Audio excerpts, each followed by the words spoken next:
Bonjour amis, je souhaite vous parler de la voiture Renault Scénic. Produit pendant une période relativement courte, le successeur du révolutionnaire Scénic s'est avéré être une voiture encore meilleure que son prédécesseur, mais non moins gênante. Heureusement, si vous achetez judicieusement, vous pouvez éviter les mauvaises surprises. Structurellement, le Scénic est basé sur son donneur, la Renault Mégane 2. Il n'y a rien de spécial ici. La suspension se compose d'une jambe de force McPherson à l'avant et d'une poutre de torsion à l'arrière. Le système de direction est doté d'une direction assistée électrique. La voiture est traditionnellement réglée de manière assez douce et confortable pour les Français de l'époque, mais elle roule bien à condition que le châssis soit en bon état. La sécurité passive est au plus haut niveau 5 étoiles à l'Euro NCAP. Moteur. La gamme de groupe motopropulseur comprend 4 moteurs à essence et 3 moteurs diesel. Les moteurs à essence de base ne sont pas turbocompressés. Voici les moteurs connus des autres modèles. 1.4 16V, 98 chevaux, 1.6 16V 113 chevaux et 2.0 16V 135 chevaux. Un seul moteur est turbocompressé et il s'agit du 2.0T de 163 chevaux garantissant une excellente dynamique. Le problème est qu'il est difficile de trouver un Scénic avec une telle traction. Les moteurs diesel sont très populaires dans ce modèle. Il s'agit principalement d'un petit moteur 1,5 DCI d'une puissance de 85 chevaux, 101 chevaux et 105 chevaux. Le plus gros moteur 1.9 DCI produit 120 chevaux, 110 chevaux et 130 chevaux, tandis que son successeur, le 2.0 DCI, produit 150 chevaux.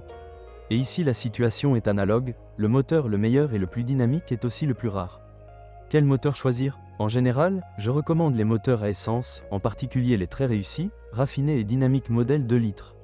Le moteur atmosphérique développe 135 chevaux, ce qui est plus que suffisant pour l'accélération dynamique de cette voiture, ainsi que pour les dépassements en toute sécurité. Sa version suralimentée est tout simplement beaucoup plus puissante, 270 Nm au lieu de 191 Nm. De plus, grâce à la recharge, il ne souffre d'aucune maladie ni affection. Les deux versions 2.0 peuvent être recommandées aux personnes qui n'attachent pas d'importance à une consommation de carburant élevée. Si quelqu'un veut de l'essence mais préfère que le moteur soit un peu plus économique, une alternative est le 1.6 16V. Un bon moteur également, sans problème, qui n'accélère plus le Scénic aussi vite que son grand frère. Après l'achat, il est nécessaire de vérifier la courroie de distribution et la roue chargée de contrôler les phases de calage. Les seuls problèmes que ce moteur provoque sont des pannes mineures de l'électronique et du système d'allumage, bobine. L'unité la plus petite, la plus faible, mais la moins chère à utiliser est l'unité 1,4 16V. Il s'agit d'un moteur qui ne présente généralement aucun problème, à part des pannes occasionnelles de bobines d'allumage. De plus, il est très économique et accepte volontiers les installations GPL. C'est vrai que vous ne conduirez pas un Scénic vite, mais vous le conduirez longtemps et à moindre coût. En gros, c'est là que s'arrêtent les moteurs recommandés pour le Renault Scénic 2. J'ai déjà décrit plusieurs fois les moteurs diesel 1,5 DCI et 1,9 DCI sur autoculte.pl. Je mentionnerai simplement leurs problèmes avec le système d'injection, la turbocompression et les roulements de vilebrequin. Si je devais choisir le moindre mal ici, je viserais le moteur 1,5 DCI, qui devrait immédiatement subir une inspection approfondie avec remplacement des roulements dans le cadre du pack de démarrage. Une unité bien entretenue vous récompense par une bonne flexibilité, sauf pour la version 85 chevaux, et une très faible consommation de carburant. Les versions moins puissantes ne disposent pas de volant bimasse, ce qui réduit le coût de remplacement de l'embrayage. Je ne recommande tout simplement pas le moteur 1,9 DCI, même si celui modifié de 130 chevaux est assez bon. Cela ne change rien au fait que cela reste très risqué. Il est difficile de donner une évaluation sans ambiguïté du diesel 2.0 DCI. Oui, c'est un très bon moteur à part entière. Il s'agit d'un digne successeur du peu glorieux 1.9 DCI. Il n'y a aucun défaut de conception, mais des signes initiaux indiquent que les roulements s'usent sur certaines voitures. Il s'agit toutefois de situations individuelles. Il n'y a qu'un seul problème. Les scènes avec ce moteur sont également des cas isolés et il ne sert à rien de le rechercher de force. Si vous tombez sur un exemplaire bien entretenu datant de fin de production, de préférence avec une documentation d'entretien, et que vous avez vraiment besoin d'un diesel, alors je vous le recommande vivement. Qu'est-ce qui est cassé? Tous les atouts du Renault Scénic sont parfois étouffés par le nombre de défauts qu'il présente. Or, nous parlons ici de défauts opérationnels. Le problème est la solidité avec laquelle tout l'équipement est monté.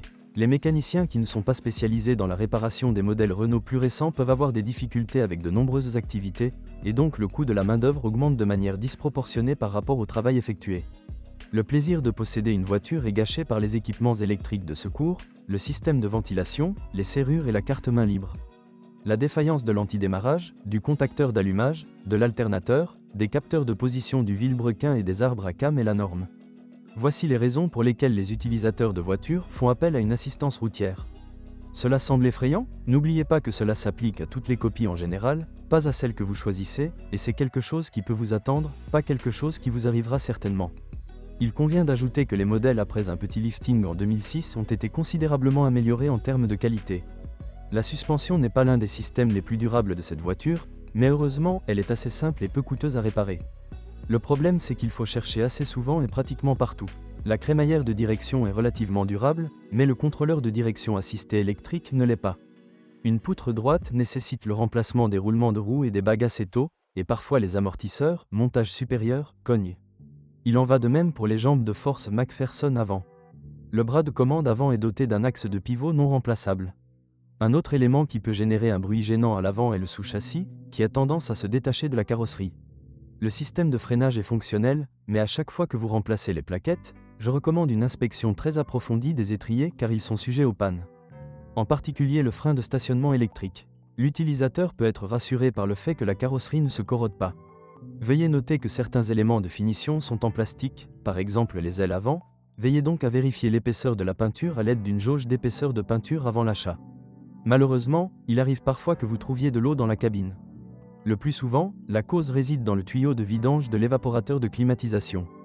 Oui, le Renault Scénic 2 est un véhicule de dépannage, même si les réparations ne sont généralement pas importantes ni coûteuses. Un grand avantage du modèle est que les pièces de rechange sont largement disponibles et très bon marché. Même si ces éléments sont théoriquement coûteux, ils ne le sont pas en pratique. Malheureusement, le contraire se produit parfois.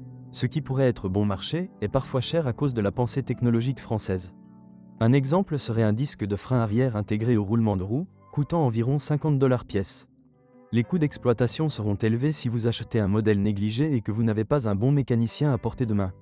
Le coût d'exploitation est augmenté par le taux de défaillance élevé, mais d'un autre côté, nous avons des pièces bon marché. Les coûts globaux sont également influencés par le prix d'achat relativement bas de la voiture par rapport à la concurrence.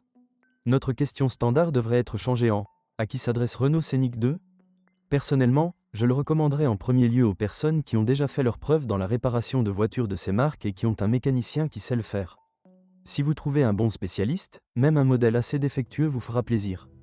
Si vous recherchez cette voiture relativement bon marché, vous êtes dans une bonne position, car les modèles concurrents sont beaucoup plus chers et vous pouvez dépenser la différence pour une inspection avant achat et un bon premier service. Le Renault Scénic est un modèle qui nécessite réflexion lors de l'achat. Bonjour les amis, vous cherchez une voiture d'occasion, vous devez prêter attention au site web carm.pro. Carm.pro est grand catalogue de voitures, moteurs, boîtes de vitesse. Et le meilleur, c'est que vous pouvez trouver des informations sur les pannes de n'importe quelle pièce. Complètement gratuit. Allez sur le site web carm.pro et découvrez tous les éventuels points faibles des voitures d'occasion.